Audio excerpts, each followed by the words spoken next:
I am the founder and creator of the JIA Blueprint and your Leaky Gut Coach. And today we are going to talk about the misdiagnoses, one in particular, that we sometimes get when we are on this journey that leads us to the JIA diagnosis that we never thought even existed. And that is the one of bone infection.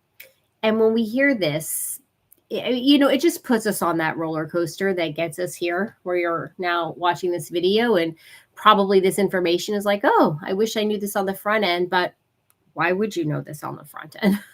Why would you know anything about bone infections in our children?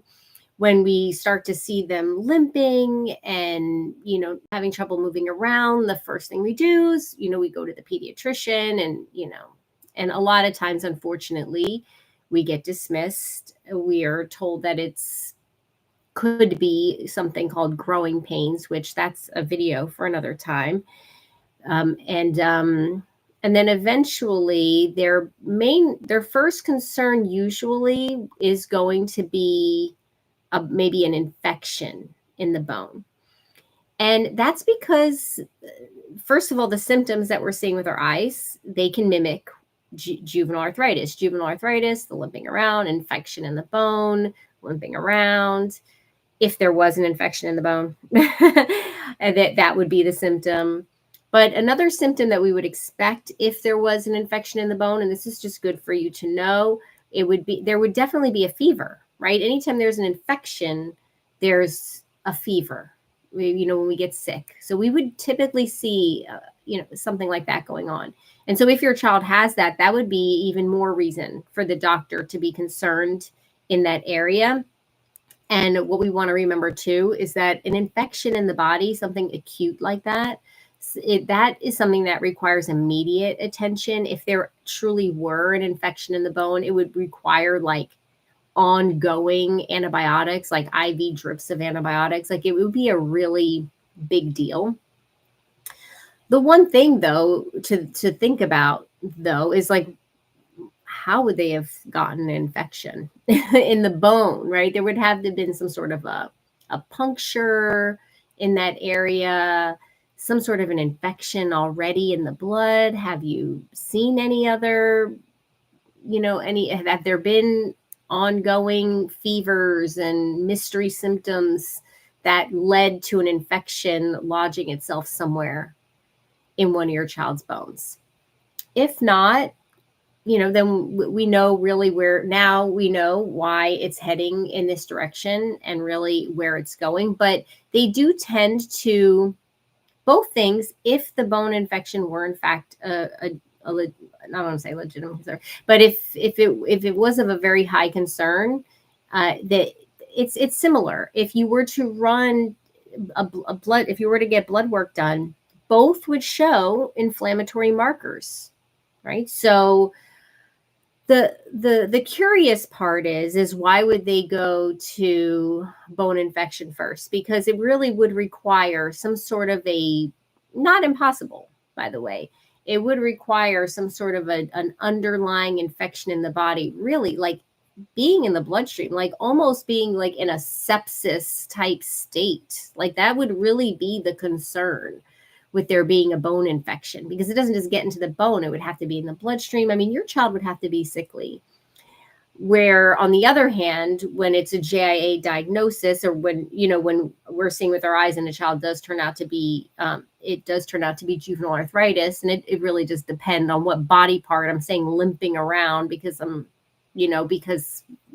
saying well, what are we seeing? Well, if you were to see your child was running around and playing yesterday, everything was fine. And then they just wake up, knee the size of a softball, or their fingers all swollen up, or they're limping around, but there was nothing wrong previously, that would be more of an indication of juvenile arthritis. However, your rheumatologist or your pediatrician isn't necessarily wrong or not capable because they went the bone infection route first. Again, that is an acute condition that would require immediate antibiotics. And that would definitely be something that you would want to rule out. You would definitely want to rule that out. But again, if the symptoms leading up to bone infection versus juvenile arthritis, aside from the inflammatory markers on the blood test and the obvious swelling of the joint. Someone with a blood infection would be having fevers and ongoing symptoms. That's not to say that a child with juvenile arthritis wouldn't have a fever as well, because there's a lot of underlying infection with a child that has juvenile arthritis. So you can kind of see how we get to that place where they're saying bone infection first, which is scary enough as it is. And then to find out, okay, it's actually this juvenile form of arthritis, which is also like, what?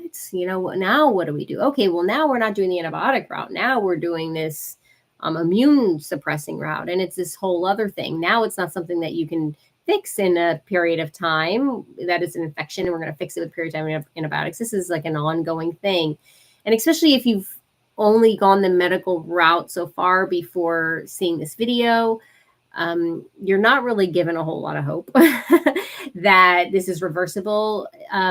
They do say, but they say sometimes kids grow out of it. But really what's happening when, and it's rare, if a child so happens to grow out of their juvenile arthritis, they're really just developing another autoimmune issue. Because you can't grow out of an autoimmune issue. You can reverse an autoimmune issue, but you can't just grow out of it like, oh, what happened? Because it's systemic and there's deep issues going on, and there's a reason why we're in this situation. And so what could happen, which would be that it's suppressed enough to lay off that particular joint. And while it was suppressed, more toxins flow into the body. Toxins lodge behind the eye. They get into the brain. They get into the pancreas. They get into the kidney. They get into other organs. And then when we come off the immune suppressing meds, it's like, okay, now there's an array of toxins throughout the body. So it could end up being in the thyroid. It could be that the immune system, when it does wake back up, detect something, in the uterus or thyroid. Our daughters could have, hormonal issues. It could be that they detect the toxins in the brain, and we start seeing our child. And it happens a lot of times in those like prepubescent years, tics and behavioral changes and mood swings, and maybe even darker, more difficult emotional problems, which we connect to the brain, but it's the gut brain. And it could be that. It could be uveitis, could be lupus, could be type 1 diabetes. I mean, the list goes on and on. Like it's really just a matter of where the immune system decides to fight that battle and what organ it finds its toxins in. And then that's where the inflammation happens. And then that's where we go to the doctor with, and that's the name that it's given, when really it's all the same thing. It's toxins pouring out into the bloodstream, lodging into various organs and crevices in the body, and then the immune system detecting it and saying, hey, I found you, and fighting a war there. And then when the doctor says, okay, it's here, so it's called this. But it's the same thing. It's the same thing as the juvenile arthritis. So they never do outgrow it. It could turn into, like, it could be that, you don't connect it, but it'd be like, different. It could be different hormonal problems. It could be emotional problems. It could be neurological problems. It could be another organ affected, or it could be spread juvenile arthritis, in which case they didn't outgrow it. And now you're in a situation where, they have it for life. And so all of that to say is that the prognosis is not very positive when we only hear from the medical side of things. And what I want to share with you is that, like, it's when your child is diagnosed with juvenile arthritis, although it is terrible, it's terrible. I understand. I do. I was there. I understand. We do want to understand that also, that it is not a life sentence. It doesn't have to be a life sentence. And as much as it doesn't feel like it at this time, the fact that it's juvenile arthritis, that tells me that you're getting to something very wrong very early. Some of the first signs before the arthritis, because there were signs before, everybody's slightly different, but signs could be anything from digestive upset from very small. It could be bowel movement issues from very small. It could be reflux issues. It could be skin issues, breathing issues like asthma, eczema, things like that. These are the real first sirens. This is when it's just in the blood and when it's not so overwhelmed. Then when that starts getting very overwhelmed, the fatty tissue starts to take over, and then we find it there. And then as the fatty tissue, okay, you ready? So then as the fatty tissue, it acts as a magnet and it grabs onto those toxins. But the way the body's designed is it then releases the toxins, and then the toxins get purged out of the body in the way it's supposed to work, via our urine, via our sweat, via our colon. And but then since that cycle keeps happening and happening and happening, and the root cause is never addressed, right? This gaping hole, I'm just going to say, but a leaky gut, that toxins are continually pouring out into the bloodstream, then these detox organs get backed up. And when that happens, then those toxins, as they're released, they don't have a clear exit. And so then the residual starts lodging in other parts of the body. So first, the fatty areas, the joints, the brain, behind the eye. So if your child does have juvenile arthritis, that's the reason they want you to go to an ophthalmologist, and they want to make sure the eye's okay, because that is the next fatty area, fatty tissue area.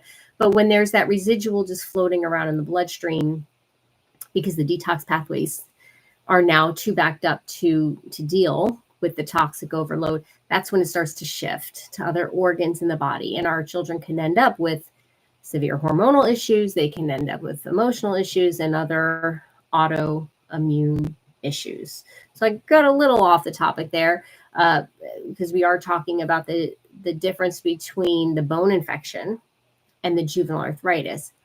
Why the doctor might suspect, I wouldn't say suspect a bone infection first, but might want to rule out a bone infection first. Again, it's acute, it requires antibiotics, it could lead to a sepsis situation. Understood. They can be very similar. We got joint pain, we got inflammation on the blood test. But all in all, really what we do know is that the odds of it being a blood infection are way, way, way, way, way, way lower than it being juvenile arthritis. And that's because autoimmune disease is epidemic right now. This is something that as we are all sitting here talking, our grandparents have it, we have it, and our kids have it all at the same time. This is epidemic. This is unprecedented, what is going on with the health of humankind, okay? That is by far, leaps and bounds, the more likely scenario, unfortunately, that is juvenile arthritis. Very unlikely that it's a blood infection. However, that's why they go there first. If you were wondering how did they confuse that, they didn't really confuse it. They just had to rule that out. And really, in all practitioners' defense, whether it be medical, naturopathic, functional, we are living in unprecedented times. A decade ago, 2 decades ago, this was not something. This would have been extremely rare for a child to develop arthritis. So we're all in live time seeing this phenomenon take place. And so it's not their fault because they're learning as they're going, right? They're practicing medicine. They're learning as they're going. They're seeing these things happen. And as they start to see it happen more and more, they're probably going, If I were to tell you the story of how long it took me to get seen by my doctor, my daughter's pediatrician 10 years ago, story for another time. But absolutely, that was the furthest thing from his mind 10 years ago, 11 years ago now, that arthritis. I mean, it took years before we got a diagnosis. So I hope this information helps you. That's really why I'm here. I'm here to help you to really understand what's going on and how this has all come about, but really ultimately to support you through it. I've been exactly where you are right now, and I know how devastating this can feel. I know how confusing. I use these words a lot because it's just how I felt, confusing, how completely overwhelming, how it with the word, like it just like knocks down your confidence. You feel so powerless and like unequipped to deal with this. But I want you to know that this is something that you absolutely can get the reins on, and you can totally reverse this. It does take a lot of work. I'm not saying I do not have a magic wand for you. I do not have a magic supplement or like a thing, oh, just do this, eliminate gluten, dairy, sugar. No, it takes a lot of work. But if it is something that you are determined to do, if it is something that's why you're here, you're looking for these answers, you're trying to figure out how you, mom, you're going to reverse, you're going to be the one to do it, I'm telling you, you can do it. You can reach out to me. There's a link down at the bottom in the description to book a call. You can ask me any questions that you have. You can send me an email. My email is jiablueprint @gmail.com. Feel free to reach out to me if you have additional questions about this. I just want you to know that there is help out there. There is support. You absolutely can do this. And I look forward to talking to you in another video. And as always, I'll see you in the next one. All right. Bye, guys.